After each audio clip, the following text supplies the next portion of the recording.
Brand new developments in the New Orleans terror attack. It's shifting the investigation, and the FBI now says the suspect acted alone and was 100% inspired by ISIS.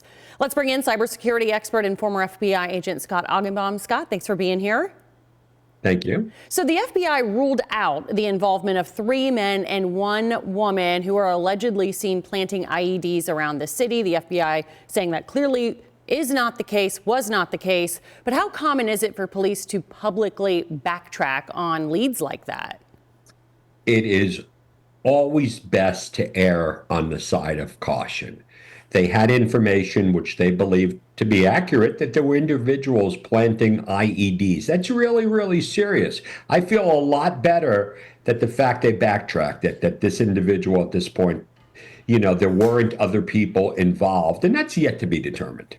Well, the suspect, Shamsuddin Jabar, he received military medals for his honorable service and overseas deployment in Afghanistan.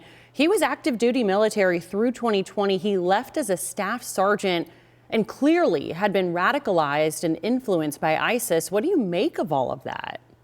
Well, for years, even before I retired in 2018, and I remember that was a big push on our joint terrorism task forces, looking at what we called homegrown violent extremists, U.S. citizens who were being radicalized by ISIS. And unfortunately, these people are in the military, and people who were radicalized or come from all sorts and walks of life.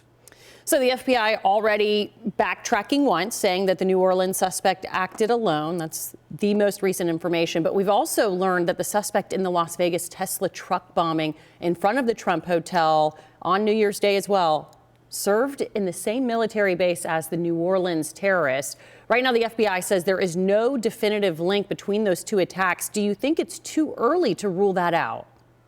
Well, when you say they were at the same base and then you tell me it's Fort Bragg is a massive installation.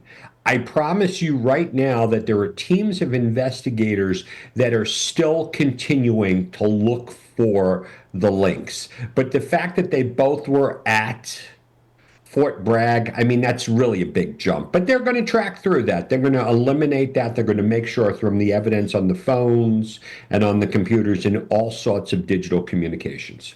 And what do you say to viewers at home who, in light of these recent events, are scared to go out in crowds, in public, wanting to be hypervigilant? How do you balance that? Well, it's a risk of living in a free society. I would say now all the law enforcement agencies all around the country are talking to each other. We have a lot of big events that are coming up. We have a lot of college football championships, inaugurations in the Super Bowl. Lessons are going to be learned, and security is going to be heightened at these high targets. So should people operate with fear, hypervigilance? I mean, what's your advice to folks? If you see something, say something. Don't walk around. When you're at these large events, don't put your head down. Don't put it in the cell phone. Look around. Look at your surroundings. Be aware. It's the same thing I tell people anytime they go into a restaurant. Take a look around. Make sure you know where the exits are, the entry points, and everything like that. Unfortunately, we can't stop living our lives, but we can change our mindset to try to be secure. All right, Scott Augenbaum, as always, great conversation tonight. Thank you. Thank you.